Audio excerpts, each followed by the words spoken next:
ভারতের কেন্দ্রীয় পরিবেশ মন্ত্রণালয় গেজেট নোটিফিকেশন জারি করে পশু হত্যার উপরে নিষেধাজ্ঞা জারি করেছে। শুক্রবার এই নিষেধাজ্ঞা জারি করা হয়। এর ফলে নিষিদ্ধ হচ্ছে মাংস বিক্রির জন্য গরু কেনাবেচা। নিষেধাজ্ঞায় বলা হয়েছে, কৃষিকাজের প্রয়োজন ছাড়া অন্য কোনো উদ্দেশ্যে গরু বিক্রি করা যাবে না। এই তালিকায় রয়েছে গরু, ষাঁড়, গাড়ি টানা বলদ, হাল টানা বলদ, মহিষ, বকনা বাছুর এবং সেই সঙ্গে উট।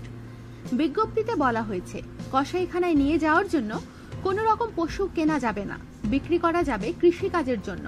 তাই ক্রেতাকে সবসময় প্রমাণ করতে হবে তিনি কৃষিকাজের সঙ্গে যুক্ত। একই সঙ্গে বলা হয়েছে, সীমান্ত এলাকা থেকে 50 কিলোমিটারের মধ্যে কোনো পশু বাজার থাকতে পারবে না। আবার দুই রাজ্যের সীমানা থেকেও 25 কিলোমিটার দূরে হতে হবে পশু বাজার।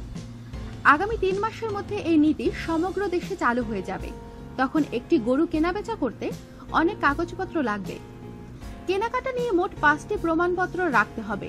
স্থানীয় রাজস্ব অফিস, স্থানীয় পশু চিকিৎসক, পশু বাজার কমিটি ছাড়াও ক্রেতা ও বিক্রেতার কাছে থাকতে হবে বিক্রির কাগজ।